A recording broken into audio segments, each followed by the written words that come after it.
mama Mongol meninggal, Mongol usia 4 tahun.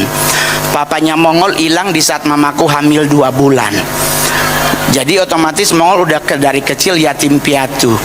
Jadi menurut ukuran manusia, untuk mencapai sebuah kesuksesan dengan kondisi seperti itu nggak mungkin, teman-teman. Tetapi Mongol ingat janji Tuhan bahwa bagi Tuhan nggak ada yang mustahil. Betul? Jadi nyantai, teman-teman. Until now saya satu-satunya stand up yang masih manggung. Yang lain udah enggak, teman-teman. Udah berpindah haluan. Mongol masih nge-gig stand up sampai hari ini. Kemarin libur 2 bulan ke Amerika. Sorry, biasa sayang, karena bulan puasa kan nggak mungkin ada tausiah bersama Mongol dan buka puasa. Ngapain? Saya belum pindah agama, bos, jadi masih aman. Masih doyan babi kecap, jadi susah ya. Ya mohon maaf ya, mau ya Tumia, maaf ya, ya. Karena ini kan yang hadir kayaknya 90% mungkin Kristen. Kan orang suka nanya, Ngol, kenapa sih kekristenan selalu harus makan babi? Karena jujur aja teman-teman, jangan kita gampang percaya kata oknum dokter yang tidak bisa bertanggung jawab atas statementnya. Karena banyak oknum dokter yang kadang justru dia yang larang tapi dia duluan yang mati. Jujur-jujur aja teman-teman, ya toh, kita makan nih, mohon maaf saya nih artis, makan nasi putih jadi materi sama mereka.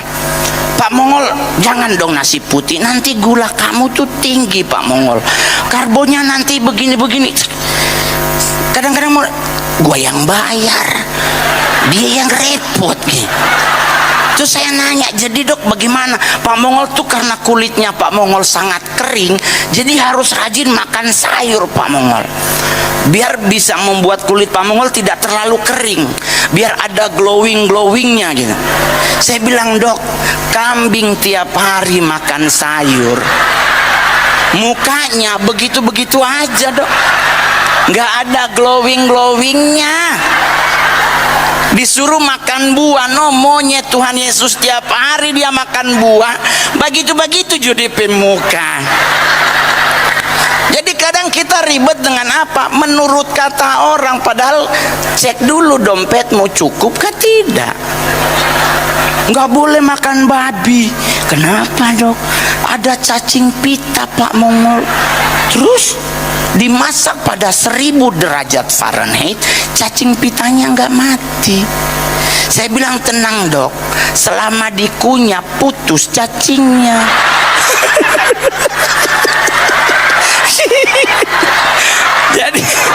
jadi boleh dong makan, ya kan, aman lah, yang penting nggak usah ribet. Meninggal itu di atas yang menentukan. Jadi Mongol nggak jadi, akhirnya ke Manado, niatnya mau sekolah, ternyata saya disuruh Karjajo dulu 1 tahun baru sekolah. Jadi Mongol masih ingat banget, dibawa ke Bumi Beringin 1 nomor 5, saya diantar untuk jadi pembantu di salah satu keluarga di Manado. Jadi Mongol berangkat ke sana, ke rumah beliau, ibunya ngomong tugas Mongol nyanti ngepel, ngelap kaca, ama nyirem bunga, ding baca burumpu kalau bahasa Manado. Terus siangnya nih bapaknya datang dari kantor, terus dipanggil lah Mongol dari belakang, Ron sini, mau dikenalin ke bos yang lakinya. Terus dikenalin, Son, ini yang mau kerja. Nih bapaknya nggak bilang apa, dia cuma nanya, umur berapa ngana? Terus Mongol kasih tahu umur Mongol. Terus dibilang, lah ngana umur ini umur sekolah. Jadi langsung bilang sama istrinya, Lorin, ngana daftar ini anak sekolah. Terus dia sudah boleh kerja, fokus sekolah. Itu cara Tuhan teman-teman. Dan keluarga tersebut adalah keluarga Dr. Andes Nikosoni Sinyal, melahirkan anak perempuan yang pernah menjadi anggota DPR RI dari partai, sebut aja nggak apa-apa ya Tub ya, dari Partai Demokrat, namanya Paula Sinyal. Nah dulu ngegengnya bareng Vena Melinda and the Gang, karena ibu-ibu Manado cantik tuh. Dorampe alis itu sayang 2 pensil gitu. Jadi cara Tuhan tuh, saya juga ke Jakarta tahun 2000, niatnya bukan jadi artis, tapi dibawa oleh seorang bupati untuk menjadi pendeta. Saya sekolah untuk sekolah di Medan, sekolah Alkitab, yang bahasa pengantarnya adalah bahasa Mandarin dan Hokkien. Karena di program untuk penginjilan ke Cina. Karena muka dapat bos itu, mata dapat gitu. Tetapi cara Tuhan berbeda teman-teman. Justru saya tidak jadi sekolah pendeta luntang-lantung di jalanan. Saya dulu awal-awal 2002 jualan koran di Tugu Tani. Saya masih ingat banget Bapak Ibu, saya jualannya koran sore, harian Suara Pembaharuan, harian Terbit, Pos Kota Gope, sama Lamer yang untuk bungkus warteg. Nah dulu saya jualan karena kebetulan kita ada 5 orang di tempat yang sama, berarti Mongol punya 4 kompetitor. Nah bagaimana caranya Mongol jualan? Nah ini yang Mongol selalu bilang, prinsip Alkitab kita, tulus seperti merpati tapi harus licik seperti ular. Jangan diikutin, tapi itu Mongol bikin Pak. Saya jualannya sumbing, jadi ngolan. Sumpah Pak, dosa bohong. Ini acara gereja bos, serius Pak. Jadi orangnya nggak beli, gua bacain ini beneran, ini nggak bohong. Dan akhirnya saya membintangi sebuah film, hanya menjadi cameo di filmnya RA Production, yang kalau Anda lihat iklan di TikTok antara dialog Mongol dengan Nunung. Karena ternyata saya di situ jadi sumbing Pak. Ya kan, jadi berdiri ditanya sama Nunung, mantri bagaimana anak saya? Mongol jawabnya, Una meninggal. Nunungnya teriak, apa udah meninggal? Tapi boleh jujur Pak, dengan dialog tersebut saya dibayar 100 juta oleh Raffi Ahmad. Jadi kadang kita nggak pernah masih gini, sesuatu yang sudah kita rencanakan kadang meleset, tetapi Tuhan menyediakan rancangan yang lebih baik. Amin. Sama juga buat anak muda yang hadir hari ini, Anda jangan banyak ngeluh di Facebook karena Tuhan nggak megang HP. Jangan.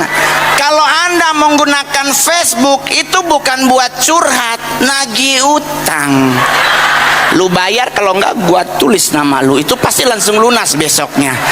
Jadi saya tuh saksi hidup kebaikan Tuhan. Saya mencoba di dunia perfilman dari menjadi seorang stand up 2011 sampai hari ini, berarti saya 9 Juli nanti akan merayakan 15 tahun saya menjadi stand up komedian. Dan sombongnya adalah saya satu-satunya stand up komedi Indonesia yang berasal dari Sulawesi Utara. Padahal Manado banyak orang-orang lucu. Orang tanya kenapa nggak nembus Ngol? Bapak sabalogat aku udah nggak bisa. Kayak pingin gua timpuk sepatu. Jadi sampai hari ini masih tetap ngegi. Kemarin 2 bulan di Amerika, harusnya cuma sebulan tuh, tapi karena kebetulan pas kita mau pulang tanggal 28, tanggal 26-nya ada promotor dateng, bos Mongol, jangan dulu pulang, ada 4 job, 1 job 2.500, baru ada 2 acara gereja, 1 gereja 600. Otak Cinanya keluar. Wih, 10.000 nih, 10.000 berarti 170 juta ini pulang. Ada berapa? Ada 1.200. Oke, gas, roba tiket. Dirobalah ke 25 Maret. Udah, itu 26, 27 tiket jadi. Tahu-tahu 28 promotornya datang, Bang, 6-6-nya batal.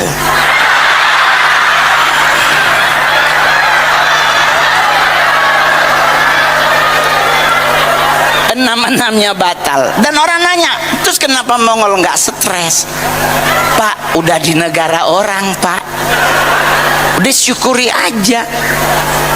Indonesia telepon dari Manado, Ron, cepat pulang, jangan di New York, jangan di Washington DC, mau dicari di kampung-kampung. Kenapa? Napa Iran mau tembak deng rudal? Ya Tuhan Yesus. Mongol bilang ke saudara di Manado, hei congoni baca tuh geografi, Iran akan nembak ke Amerika, mau lewat mana?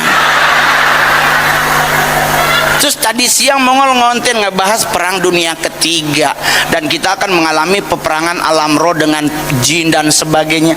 Indonesia setannya nggak ada yang keren. Lu mau ngirim wewe gombel, ya Tuhan Yesus, ya Tuhan. Mau ngirim siapa? Nenek gayung, ya Tuhan. Dilempar sepatunya Amerika, tumbang neneknya. Karena kita suka nggak mikir waras gitu. Udah nggak usah ribet, Pak. Terus ini yang hadir juga begini. Tadi siang juga masih ada orang tidak puas dengan presiden dan wakil presiden kita. Kenapa Anda tidak puas? Nunggulah nanti 2030, 2029. Sekarang mereka berdua sudah terpilih. Roma 13 bilang kalau mereka sudah dilantik, ada Tuhan yang menyertai mereka. Jangan protes, tunggu nanti. Kalau engkau tidak setuju ya jangan colok lagi. Di pinter tapi PA. Nah, nggak boleh begitu. Yang ada di kitab Daniel 17, orang yang serendah bagaimanapun dia rendahnya bisa Tuhan pakai. Betul? Udah lebih. Teman Mongol dari Manado tuh telepon. Ngol, di mana ngana? Ada di rumah. Siapa? Batamang deng kita dang di Plaza Indonesia. Mau apa? Kita mau beli jam tangan RM. Kita bilang, ngana kerja apa sayang? Pokoknya ada Mongol kita so kumpul di Pedoi. Oke. Ternyata jual cingki sayang. Dia Mongol temenin namanya artis masuk tempat-tempat mahal kan, langsung ayo bang, langsung dikasih minum gitu. Mongol duduk, dia milih-milih jam, beli kalau nggak salah 2,4. Dah dia udah pakai RM bos. Ulang tahun dia telepon Mongol, Ngol kita beliakan tiket nih pangana, mana datang for kita pe ulang tahun. Mongol berangkat bos ke rumahnya di Manado. Pas Mongol nyampe, jam tangannya LM, RM, gelangnya Cartier. Ya Allah, jam dinding HUT Polri.